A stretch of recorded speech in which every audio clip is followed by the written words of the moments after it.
Hey everyone, hope you're all doing well. Today I'm just going to go over the way I studied to get better at drawing.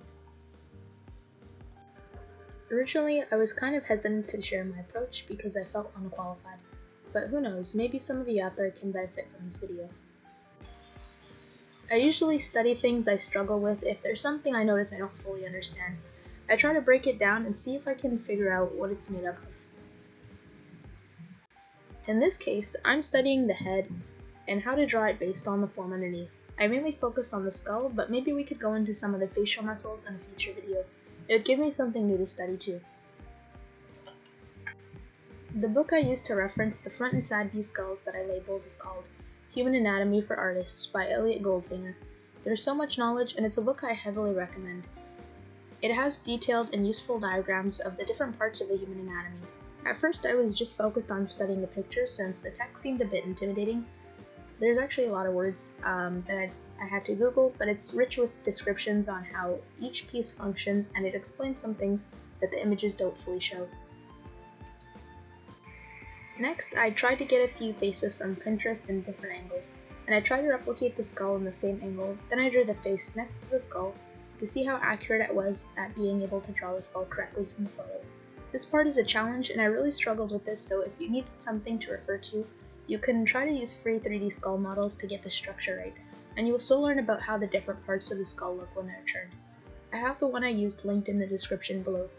I tried turning the skull in a few more angles to try to draw the way the pieces look from different directions, and I learned a few new things that really stuck out to me, which I'll try to list. I learned that because the teeth are not straight but curve around the upper and lower jaw, they are also curved when you look at the head from above or below. This might seem obvious, but when I'm drawing from imagination, it didn't really occur to me to think about this, even though it makes a lot of sense. I've also realized the brow bone sticks out a lot, and it makes the other eyebrow still barely visible even when the face is almost completely inside view. Same thing with the other eye, it's still visible in some angles where the nose covers the rest of the other half of the face. Here's an image to try to show you what I mean.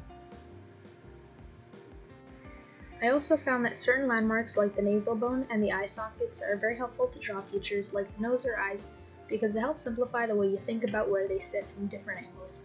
This might also seem obvious, but it was something new to me that I'm definitely going to start using since drawing from imagination can sometimes feel like taking a wild guess at what looks right when you don't fully understand the structure, but I feel more confident that the more I'm able to study and draw the skull from memory, that I can use all the different parts as landmarks to help me correctly add the features of the face on top of it.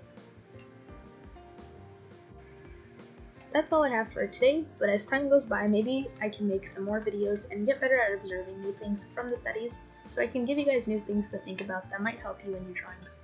Thank you for sticking it to the end of the video. If you have any recommendations for future videos, please leave a comment below. I'd love to hear what you guys have to think, and let me know if you have any things you've learned when you've tried studying the skull that I didn't mention. It would help me to hear what you guys have discovered as well. Take care, guys.